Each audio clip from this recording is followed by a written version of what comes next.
చెప్పడదు గట్టిగా. హల్లెలూయా. సంబంధం వచ్చారండి పెళ్ళికి, నచ్చలేదని అన్నారంట. ఓ ఏడుపు.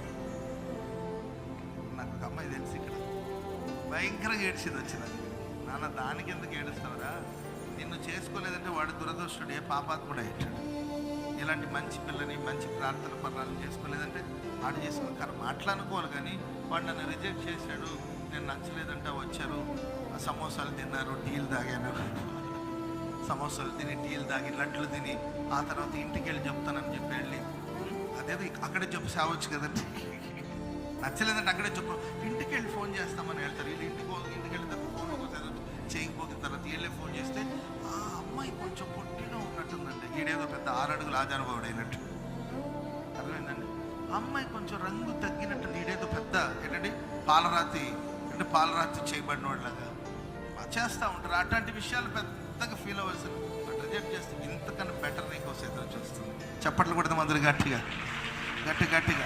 ఎదిగిన మొక్క గాలి వచ్చిన, వాన వచ్చిన, తుఫాను వచ్చిన వాటిని తట్టుకోగలిగిన సామర్థ్యం మన పిల్లలకు దేవుడు అనుగ్రహించును గాక.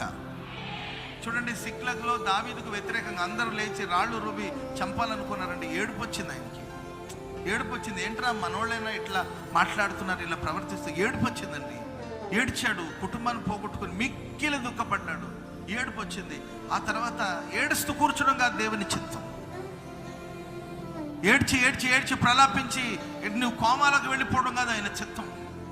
వెంటనే ఏం చేశారు తెలుసండి, యెహోవాను బట్టి తను ధైర్యపరుచుకుని దేవుని తట్టు తిరిగి, దేవా యుద్ధానికి వెళ్ళమంటావా, నా కుటుంబాన్ని ఇలా పాడు చేశారు, నా కుటుంబాన్ని ఇలా తీసుకెళ్ళిపోయారు, నన్ను ఏం చేయమంటావు ప్రభువా, యుద్ధానికి వెళ్ళమంటావా, శత్రువులు తరవమంటావు అంటే దేవుడు వెళ్ళమన్నాడు.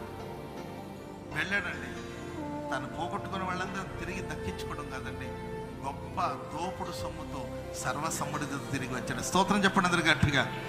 లైఫ్లో ఒక సమస్య వస్తే దానికి పరిష్కారం ఏంటి, ఒక ఆపద వస్తే దానికి పరిష్కారం ఏంటి, ఒక అవమానం వస్తే దానికి పరిష్కారం ఏంటి, దాని గురించి ఆలోచించాలి తప్ప ఆ సమస్యల దగ్గర మీరు నిలిచిపోకూడదు.